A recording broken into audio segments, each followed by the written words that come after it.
The Living System, Episode 8, Biological Stress and the Collapse of Balance.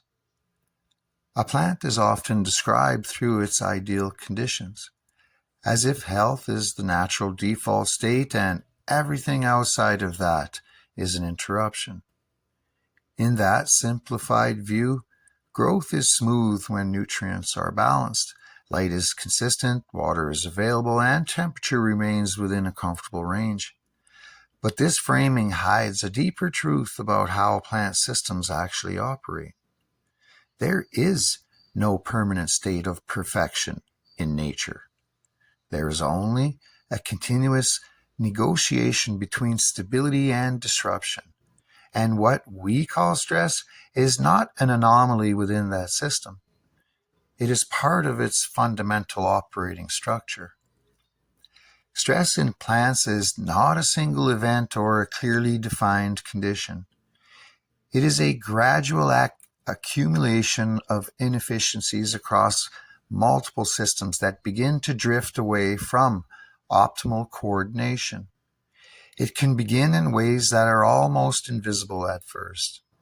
A slight reduction in nutrient uptake efficiency, a small shift in water transport dynamics, a minor change in enzyme activity due to temperature variation, or a subtle imbalance in ionic concentration within the root zone.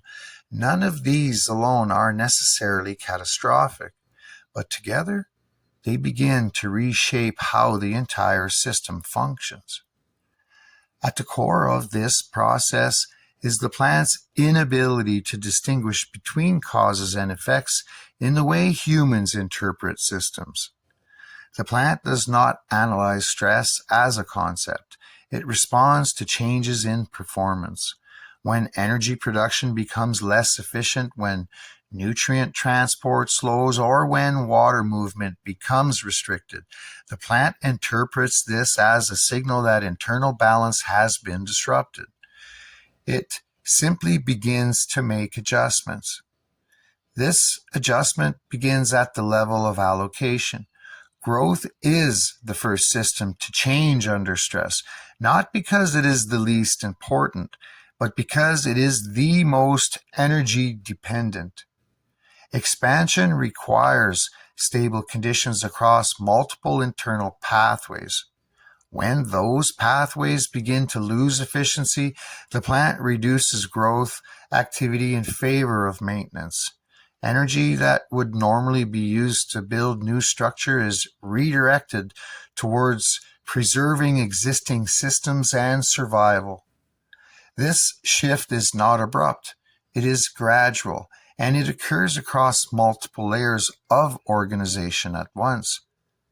At the hormonal level, growth-promoting signals begin to decline while stress-related signaling pathways become more active. This alters how resources are distributed across tissues.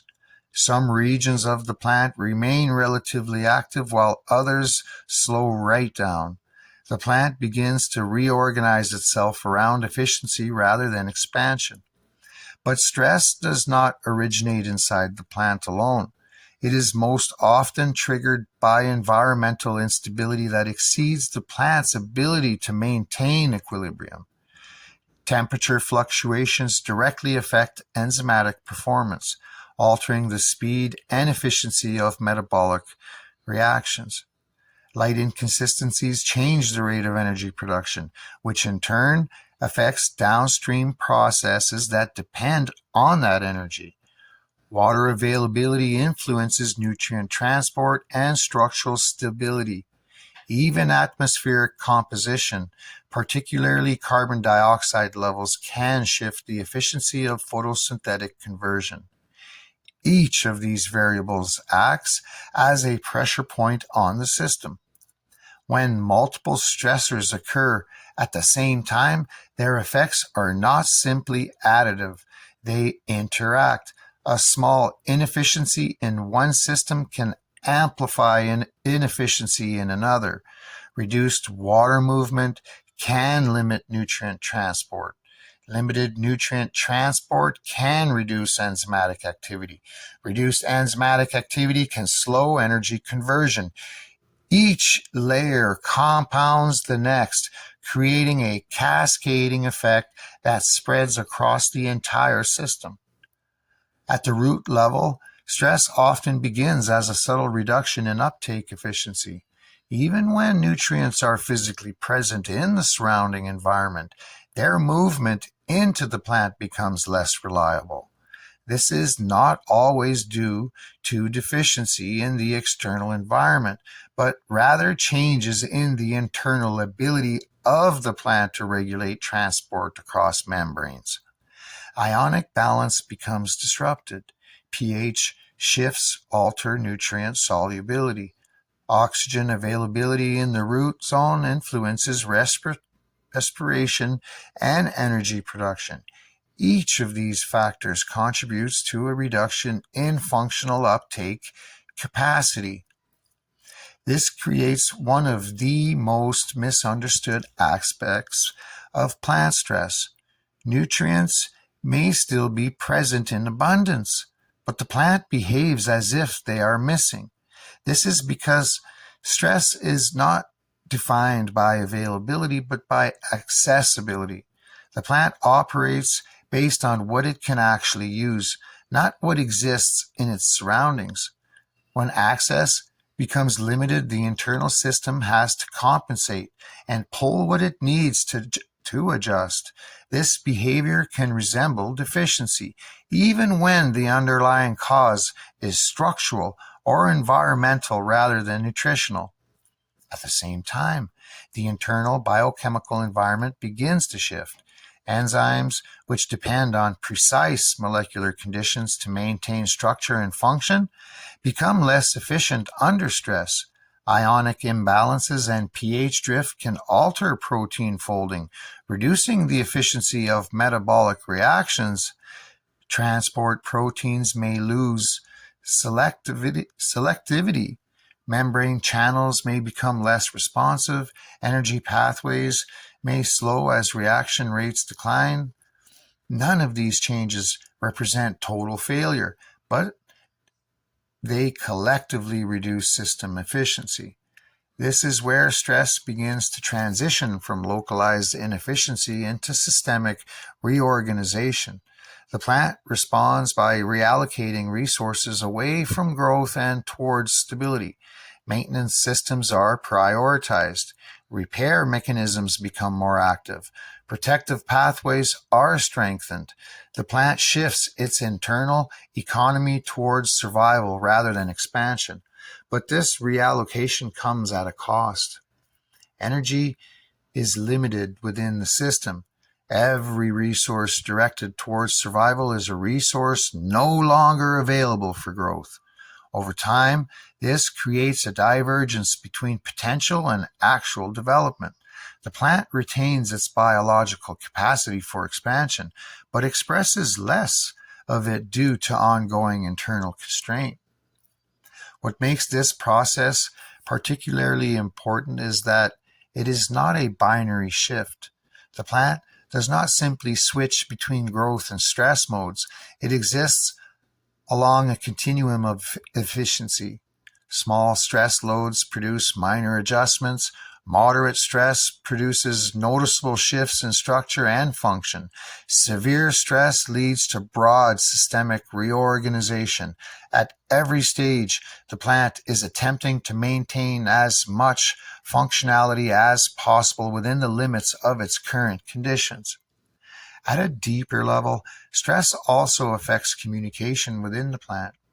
Hormonal signaling pathways become more conservative. Growth signals are suppressed. Defensive or protective signals become more dominant. This changes not only how the plant grows, but how it interprets its own internal state. The organisms begin to prioritize stability over exploration. In cannabis and other highly responsive plants, these shifts can also influence secondary metabolic processes. Structural density, chemical expression, and growth morphology can all change in response to accumulated stress exposure. But these changes are not isolated effects. They are the result of systemic reallocation under constraint. Perhaps the most important realization about plant stress is that it is not a failure of the system.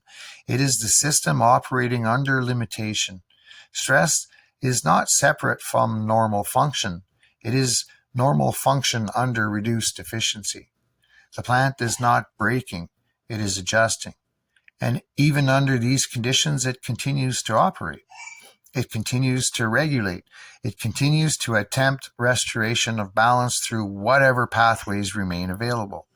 There is no absolute shutdown point where all processes stop. Instead, there is a gradual reduction in efficiency across interconnected systems. What we call plant resilience is not the absence of stress. It is the ability to maintain coordinated function despite it. It is the ability to continue making internal adjustments even as conditions move further from ideal. It is the capacity to preserve enough internal balance to remain functional under pressure. And this brings the system back to its core principle once again. Every aspect of plant biology, from energy production to nutrient uptake to environmental interaction, is ultimately about maintaining balance in a system that is constantly being disrupted. Stress is simply the moment when that disruption becomes more pronounced. And survival is the process of continuously adapting to restore equilibrium before the system collapses beyond recovery.